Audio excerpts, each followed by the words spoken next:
Hello hello नमस्ते good morning अनि स्वागत छ तपाईहरुलाई मेरो मिनी ब्लगमा। अनि तपाईहरु पनि सन्चै हुनुहुन्छ होला, म पनि एकदमै सन्चै छु भन्ने जानकारी गराउँदै हैन। आज आमासुरीको यात्रा चाहिँ यहाँ पारीसम्मको छ है, यता पारी हैन। अनि यहाँ पारी चाहिँ हाम्रो सानो काम थियो र जान आँटेको छौँ हैन। अनि खोला पनि बाढी आएको रहेछ। पपी देखाउनु अरे हो मेरो छोरी। कहाँ पुग्यो पपी? खै मेरो छोरी रे पपी देखाउनु भनेको गरेर है मैले पपी पनि देखाइदिएँ हैन। खोला तर्न सकिँदैन कि भनेको भन्ने लागिरहेको थियो, तर कुकुरहरू नै तरेर आएको रहेछ क्या खोलामा चाहिँ। त्यही भएको कारणले गर्दाखेरि चाहिँ सकिन्छ भन्ने नै यो भयो। सकिन्छ। म घरको छेउमा खोला भए पनि खासै थाहा नै हुँदैन, बाढी आउँछ कि के आउँछ थाहा नै हुँदैन। यो खोलामा चाहिँ हिउँदोमा चाहिँ एउटा पानी हुँदैन, बर्खा लागेपछि चाहिँ हो पानी यस्तो धेरै हुन्छ नि तर्नै सकिँदैन। तर पनि अहिले खासै त्यस्तो धेरै पानी आएको छैन नि त, त्यो भएको कारणले गर्दाखेरि चाहिँ ठुलो बाढी आएको छैन। यस्तै छ।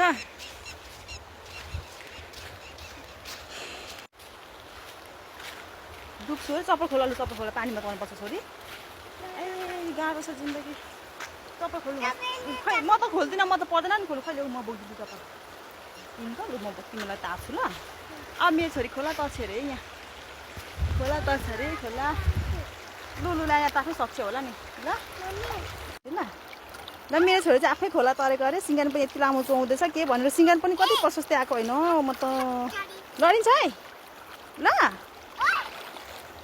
मजा आयो खोला तर्न हो। मलाई त डर लाग्छ नि हो छोरी। अनि तिमीले मलाई बचाउँछु भनेको होइन।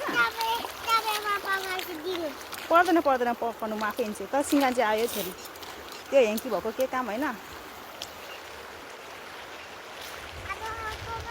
यो पछि चाहिँ होइन अलिक धेरै पानी आएपछि चाहिँ यो वारपार हुन्छ क्या पानी। एउटा एउटा एउटा खाली हुँदैन हो। अझ होइन यो उयो परको त्यो झाडीहरू पनि नाङ्न खोज्छ क्या कुनै बेला त। बौलाएर आउँछ के बौलाएर।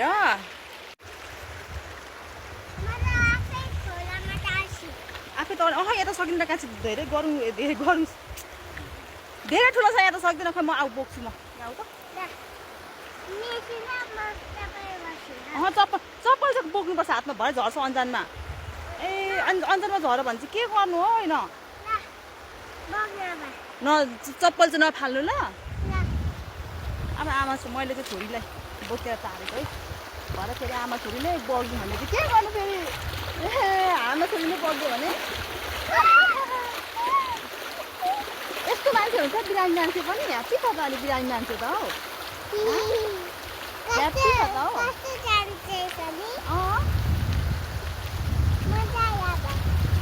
यस्तै छ है साथीहरू। हाम्रोतिर चाहिँ पानी आएर हल्का बाढी आइरहेको अवस्था। तपाईँहरू चाहिँ कस्तो छ हो कस्तो के गर्नु। अब म अगाडिको देखाइदिन्छु ल पानी कस्तो छ भने तपाईँहरूलाई ल। झर्दैन यस्तो रहेछ कि ऊ माथि पर्नु बाबा। म डल्दैछु म त। ऊ माथि पर्नु पऱ्यो हो। हामीले अब सजिलो जस्तो लाग्यो यहाँ तर्नु परिन्छ। खतरनाक वाह खतरनाक खतरनाक खतरनाक पानी कति धेरै। हामी त खोला तर्दैछौँ है आमा छोरी। बगायो भने त खोज्न आउनु होला है त ल सबैजना मिलेर। कहाँ खोज्न आउनुहुन्छ होला मोबाइल त कहाँ पुऱ्याउँछ मान्छे कहाँ पुऱ्याउँछ के गर्नु हो।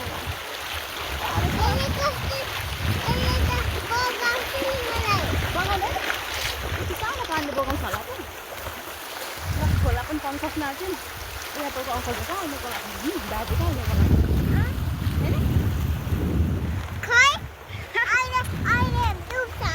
डुब्नुहुन्छ भने न त्यस्तो ठाडो नबोल्नु न छोरी। तिमी लास्टै ठाडो बोल्छौ के।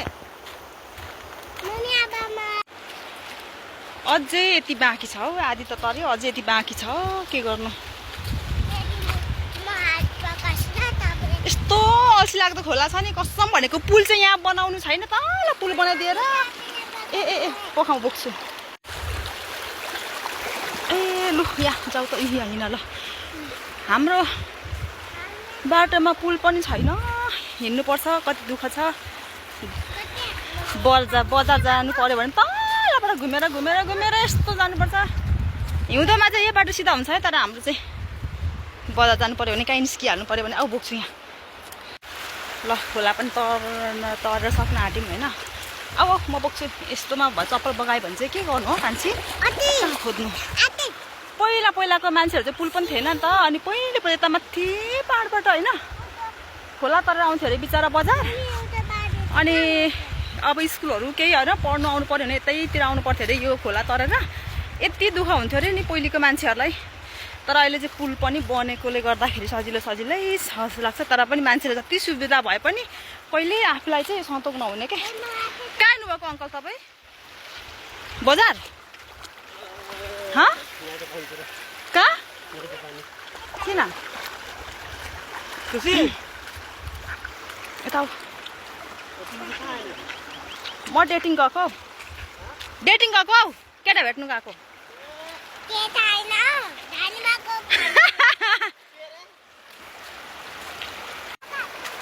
अनि पहिलेको मान्छेहरू त्यसरी दुःख गर्नुहुन्थ्यो अरे क्या पहिला अनि भारी बोकेर होइन कति अब पहिले जाइ पनि दुःखै थियो नि त अब होइन यहाँ मात्रै होइन अब पहिले अब नानी म बोक्छु हौ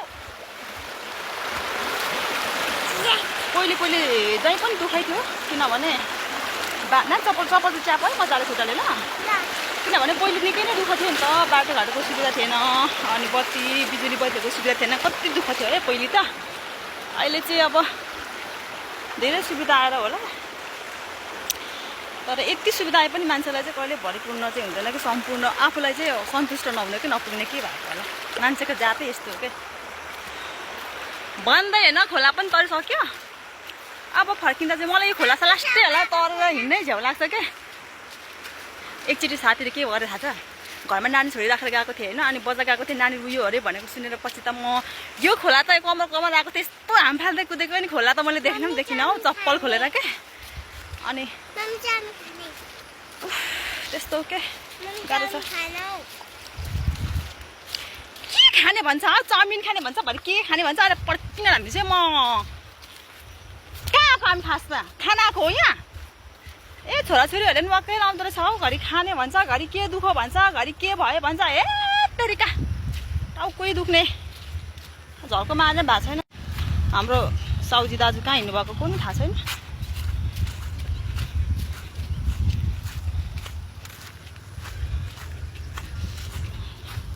दिदी के गर्दै हुनुहुन्छ हौ ए पसाउनु पो दाजु चाहिँ कहाँ जानुभएको ए फर्सीको मुन्टा